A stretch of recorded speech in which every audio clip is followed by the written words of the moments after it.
दक्ष प्रजापति भगवान भोलेनाथ से इतना रुष्ट क्यों थे? उन्होंने अपने दामाद भगवान भोलेनाथ को यज्ञ में सम्मिलित होने का निमंत्रण क्यों नहीं दिया? तो आइए जानते हैं। एक बार की बात है कि ब्रह्मा जी ने देवलोक में धर्म के निरूपण के लिए एक सभा का आयोजन किया था। सभी देवी देवता सभा में इकट्ठा हुए थे। भगवान भोलेनाथ भी इस सभा में बैठे थे। सभा मंडल में दक्ष का आगमन हुआ। दक्ष के आगमन पर सभी देवता खड़े हो गए, पर भगवान भोलेनाथ खड़े नहीं हुए। उन्होंने दक्ष को प्रणाम भी नहीं किया। फलतः दक्ष ने अपमान का अनुभव किया। केवल यही नहीं, उनके हृदय में भगवान भोलेनाथ के प्रति ईर्ष्या की आग जल उठी। वे उनसे बदला लेने के लिए समय और अवसर की प्रतीक्षा करने लगे। एक बार माता सती और भगवान भोलेनाथ कैलाश पर्वत पर बैठे हुए परस्पर वार्तालाप कर रहे थे। उसी समय आकाश मार्ग से कई विमान कनखलन की ओर जाते हुए दिखाई पड़े। सती ने उन विमानों को देखकर भगवान भोलेनाथ से पूछा, हे प्रभु, सभी विमान किसके हैं और कहाँ जा रहे हैं? भगवान भोलेनाथ ने उत्तर दिया, आपके पिता ने बहुत बड़े यज्ञ का आयोजन किया है। समस्त देवता और देवियाँ इन विमानों में बैठकर उसी यज्ञ में सम्मिलित होने के लिए जा रही हैं। इस पर माता सती ने दूसरा प्रश्न किया, क्या मेरे पिताजी ने आपको यज्ञ में निमंत्रण नहीं दिया क्या? भगवान भोलेनाथ ने उत्तर दिया, आपके पिता मुझसे बैर रखते, फिर वो मुझे क्यों बुलाएंगे? माता सती मन ही मन सोचने लगी और फिर बोली, यज्ञ के इस अवसर पर अवश्य मेरी सभी बहनें आएंगी। उनसे मिले हुए बहुत दिन हो गए हैं।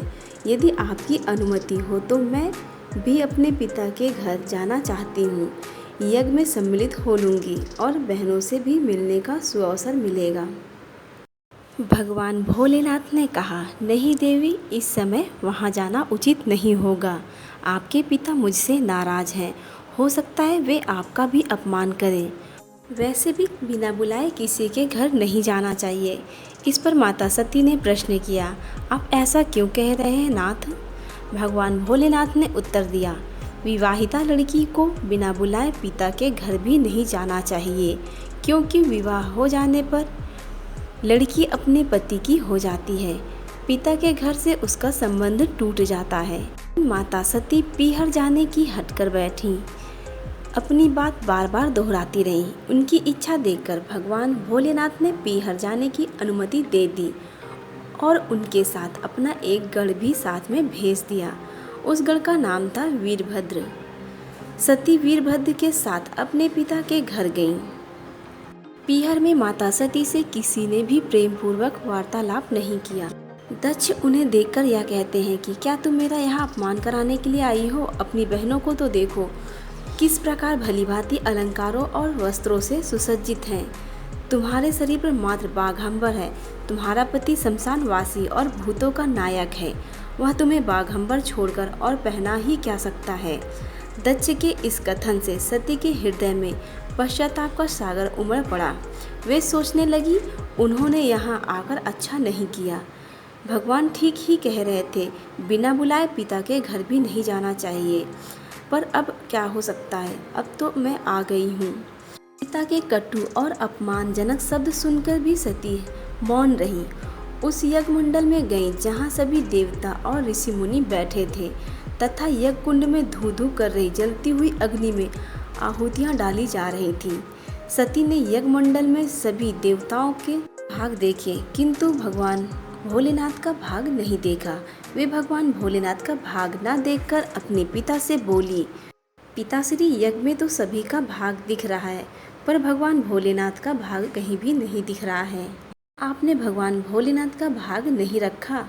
दक्ष ने गर्व से उत्तर दिया, मैं तुम्हारे पति भोलेनाथ को देवता नहीं मानता।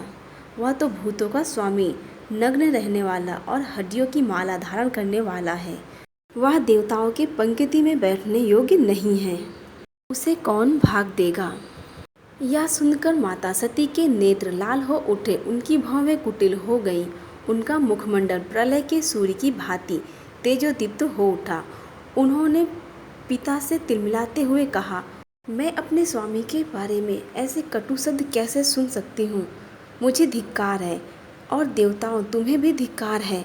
तुम भी उन कैलाशपति के लिए इन शब्दों को कैसे सुन रहे हो, जो मंगल के प्रतीक और जो क्षण मात्र में संपूर्ण सृष्टि को नष्ट करने की शक्ति रखते हैं। वे मेरे स्वामी हैं। नारी के लिए उनका पति ही स्वर्ग होता है। जो नारी अपने पति के लिए अपमानजनक शब्दों को सुनती है, उसे नरक में जाना पड़ता है। यहाँ बैठे सभी देवी देवताओं, पृथ्वी, आकाश, सभी सुनो। मेरे पिता ने मेरे पति का अपमान किया है। अब मैं एक क्षण भी जीवित रहना नहीं चाहती। सती अपने कथनों को समाप्त करती हुई यज्ञ के कुंड में कूद पड़ी। जलती हुई आहुतियों के साथ उनका शरीर भी जलने लगा। यज्ञमंडल में हाहाकार मच गया। वीरभद्र क्रोध से कांप उठे। वे यज्ञ का विध्वंसक करने लगे। यज्ञमंडल में भगदड़ मच गई। देवता और ऋषि मुनि भाग खड़े हुए। वीरभद्र क्रोध से दक्ष का मस्तक काट देते हैं।